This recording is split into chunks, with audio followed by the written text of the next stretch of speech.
సుందరరామరెడ్డి గారు ఒక టాపిక్ గురించి మీతో పాటు కూర్చొని డిస్కస్ చేయమని ఫ్రీక్వెంట్గా ఈ మధ్య మెయిల్స్ వస్తున్నాయి, మెసేజెస్ వస్తున్నాయి నాకు.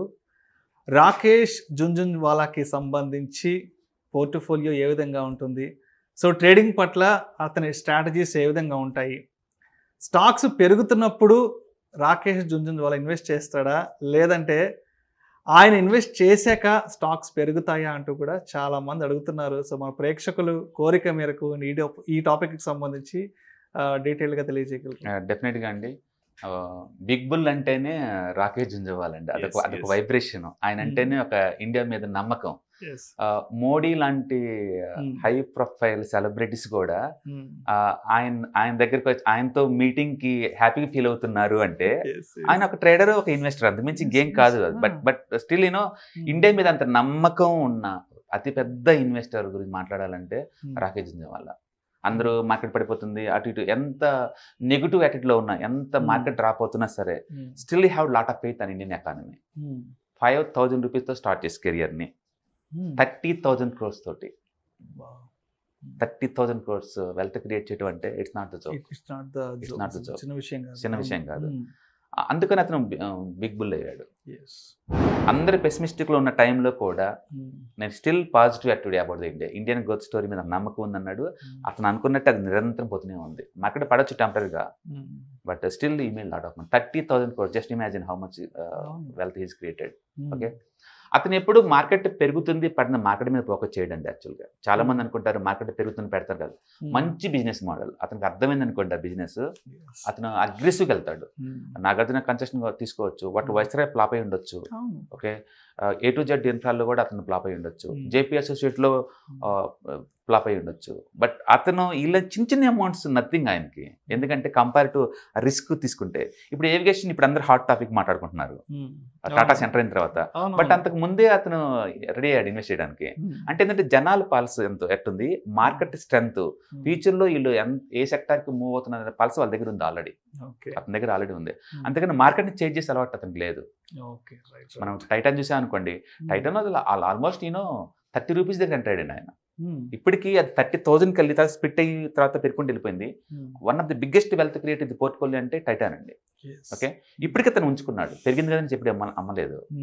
అంటే అతను లాంగ్ టర్మ్ బుల్, అతను లాంగ్ టర్మ్. ఓకే, కొన్ని ఫ్లాప్ అయి ఉండొచ్చు, కొన్ని హిట్ అయి ఉండొచ్చు, బట్ యావరేజ్ మీద చేసుకుంటే మాత్రం he me lot of money. ఈ ఇయర్ పర్టికులర్గా 85% మూవ్ అయింది ఇప్పటికైన పోర్ట్ఫోలియో. 85% ఈ ఇయర్లో సచ్ బిగ్ పోర్ట్ఫోలియో 85% అంటే చూడండి ఎంత మూవ్ అవుతుంది. అది ఫుల్లీ డైవర్సిఫైడ్. ట్రెడిషనల్గా గోల్డ్ టైటాన్ ఉంటే, modern gaming company Nazara technologies, okay, and delta Corp online gaming. అంటే ఎంత ట్రెడిషనల్ థింక్ చేస్తాడో అంత మోడర్న్ యూత్ పల్స్ ఆయన తెలుసు. అందుకని డైవర్సిఫై చేస్తున్నాడు. అండ్ స్పెషాలిటీ కెమికల్స్ వాటిలో మళ్ళీ ఫార్మాలో లుపిన్ అండ్ జుబిలెంట్ కావచ్చు, ఇట్లా అన్నిటిలో అతను డైవర్సిఫై చేస్తున్నాడు. అంటే ఫినాన్స్లో ఫెడరల్ బ్యాంక్ కావచ్చు, ఓకే, ఇట్లా కరూరు వైశ్య బ్యాంక్లో కావచ్చు. అంటే ప్రతి సెక్టర్లో ఆయన డైవర్సిఫై చేసుకుని రిస్క్ తగ్గించుకుంటున్నాడు. అంటే లాంగ్ టర్మ్ ఇన్వెస్టర్. ఆయన షార్ట్ టర్మ్లో ఏం జరుగుతుందని ఆయనకు అనవసరం. షార్ట్ టర్మ్లో అది హీరో అవ్వచ్చు, జీరో ఉండొచ్చు, బట్ లాంగ్ టర్మ్ పాయింట్ ఆఫ్లో is going to make lot of money. Okay, so అతను మీరు ఫాలో అవ్వాలి అనుకుంటే అతని సైజుకి మన సైజుకి సంబంధం ఉండదు, అతని రిస్క్కి మన రిస్క్ సంబంధం ఉండదు. అతను ఒక సపోజ్ జేపీఎస్ 0 అయిపోయినా పెద్ద పోర్ట్ఫోలియో సైజులో అది 0.2% అయి ఉండొచ్చు. టోటల్ వైస్రాయ్ ఫ్లాప్ అయినా సరే ఆయన టోటల్ పోర్ట్ఫోలియో నథింగ్ అయ్యి. సో అందుకని ఏంటంటే వాళ్ళు ఇచ్చే మెసేజ్ ఒకటే, రిస్క్ కంట్రోల్ చేసుకోండి అంటున్నారు. వాళ్ళ సైజుకి వాళ్ళ రిస్క్ వాళ్ళకు ఉంది, మీ సైజుకి మీ రిస్క్ ఉంది. అందుకని వేరే వాళ్ళు ఎవరైనా రాకేష్ జుంజున్వాలా కావచ్చు, లేకపోతే కేడియా కావచ్చు, లేకపోతే డాలీ కన్నా కావచ్చు, ఇలాంటి ఫేమస్ ఇన్వెస్టర్ నుంచి మనం నేర్చుకోవాల్సింది ఏంటంటే they do diversified the risk. Different సెక్టార్స్కి డైవర్సిఫై చేస్తారు వాళ్ళు. రెండోది గ్రోత్ మీద నమ్మకం అంతే. వాళ్ళు ఎప్పుడు బ్యాలెన్స్ షీట్ ఒకటే చూసి పెట్టరు. సెక్టార్ ఏంటి, ఈ సెక్టార్ హార్డ్నెస్ ఎంత ఉంది, ఎక్స్పోర్ట్స్ ఎంత అవుతాయి, ఫ్యూచర్లో సెక్టార్ ఆపర్చునిటీ ఎంత క్రియేట్ చేయబోతున్నాయి, ఈ మేనేజ్మెంట్కి అంత టాలెంట్ ఉంది, ఈ గ్రోత్ని తీసుకునేంత టాలెంట్ ఉందా, గ్రోత్ని ప్రాఫిట్గా మార్చే అంత ఎఫిషియన్సీ ఉందా లేదా, ఇవి అనాలిసిస్ చేస్తారు తప్ప పెరుగుతుందని షార్ట్ టర్మ్ చూడరు వాళ్ళు. ఎందుకంటే షార్ట్ టర్మ్లో 100% పెరిగిన వాళ్ళు అమ్మరు. టైటాన్ ఉందండి 30 రూపీస్ది 30,000 దాకా ఉంచుకున్నాడంటే మనమైతే ఉంచుకోలేము బేసికల్గా. మనం ఎప్పుడైనా 100% పోయింది అనుకోండి, మై గాడ్ చాలా ఎక్కువ క్లోజ్ చేస్తాను. నేనైతే 5-10% దాకా క్లోజ్ చేస్తాను. అదే hard core position trader. So patience అనేది చాలా అది కన్విన్స్ అండి. ఆ బిజినెస్ మోడల్లో అతనికి గ్రిప్ అలాంటిది, అతనికి గ్రిప్ అలాంటిది. అంటే ప్రతి ఇన్వెస్టర్ మీటింగ్ అటెండ్ అవుతాడు, మేనేజ్మెంట్ క్వశ్చన్లు వేస్తూ ఉంటాడు. అంటే అతను ఒక ఇన్వెస్టర్ లాగా కాదు, కంపెనీ పార్ట్నర్ లాగా ఫీల్ అవుతున్నాడు ఆయన. ఓకే, మీరు కూడా లాంగ్ టర్మ్ ఇన్వెస్టర్ లాగా ఉంటే కనుక అతని గురించి సెర్చ్ చేయండి, అతని ఇన్వెస్ట్మెంట్ మెథడాలజీని సెర్చ్ చేయండి, డెఫినెట్గా మీకు దొరుకుతుంది. మీకు అలాంటి బిజినెస్ మోడల్స్ మీకు దొరకాలి అనుకుంటే డాలీ కన్నా బ్లాగ్ ఒకటి ఉంటుందండి, ఫ్రీగా దొరుకుతుంది. But only small cap companies మాత్రమే. బట్ ఆ రీసెర్చ్ మెథడాలజీ మీకు అర్థం అవుతుంది. అంటే వీళ్ళు ఎలా స్టాక్స్ పిక్ చేస్తారు అనే కాన్సెప్ట్ మీకు తెలియాలంటే the best you go for Dolly Khanna blog. Free access everybody and you can understand how these guys are picking the goods companies అనమాట.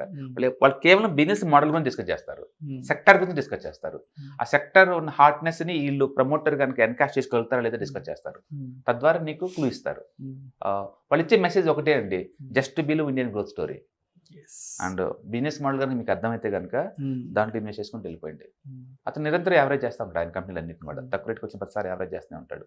నిరంతరం లాస్ మేకింగ్ కూడా తగ్గించుకుంటూ వస్తుంటాడు. So he do portfolio shift చేస్తూనే ఉంటాడు. Okay, and one of my favourite long term investor. ఊహించండి, అతను మీరు చూసారు లేదో మోడీ దగ్గర అతను అయినాడు, ఆ డ్రెస్ చూస్తే మన కోటిల్లో 100 రూపాయల డ్రెస్ లాగా ఉండేవి. అంత హై డిగ్నిఫై 30,000 crores సంపాదించుకునేది ఎంత సింప్లిసిటీ అండి. లో ప్రొఫైల్ మెయింటైన్ చేయాలి. అండ్ అతనికి ఉన్న ఆస్తిలో 15,000 crores వేరే వాళ్ళు డొనేట్ చేస్తారని ప్రామిస్ చేశాడు ఆల్రెడీ. కరెక్ట్. అతను అంత చారిటీ కావచ్చు, ఆ ఫెయిత్, అసలు అన్డిటర్మైన్ ఫెయిత్ ఇండియన్ గ్రోత్ స్టోరీ మీద మైండ్ బ్లోయింగ్.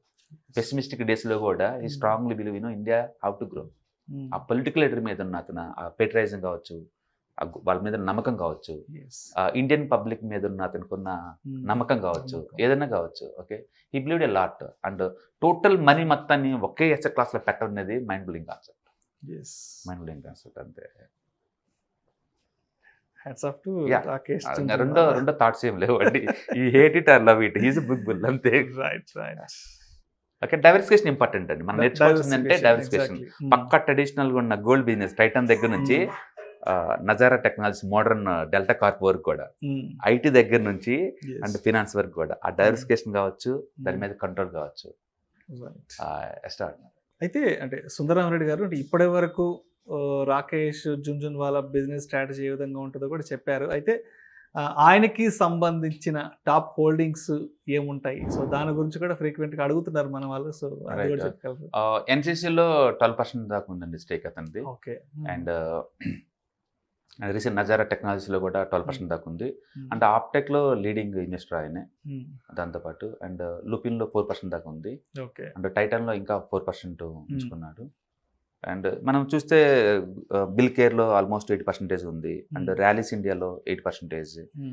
అండ్ జియోజిత్ ఫైనాన్స్లో 7%, డెల్టా కార్ప్లో 7% ఉంది. అండ్ సో మెనీ కంపెనీస్లో ఉన్నాయండి. బట్ క్రిసిల్లో కావచ్చు, అరవిందో ఫార్మాలో కావచ్చు, ఎంసీఎక్స్లో కావచ్చు, టైటన్లో కావచ్చు, స్టిల్ హోల్డింగ్ 4%. రఫ్గా మోర్ దెన్ 30 కంపెనీస్లో అతనికి మోర్ దెన్ 2 నుంచి 7% దాకా ఉంది. Okay, right. Thank you so much Sundararamareddy గారు. ఎప్పటి నుంచో మా ఆడియన్స్ అడుగుతున్న ఒక మంచి టాపిక్ గురించి ఇవాళ ఈ సందర్భంగా డీటెయిల్గా తెలియజేశారు. Thank you so much.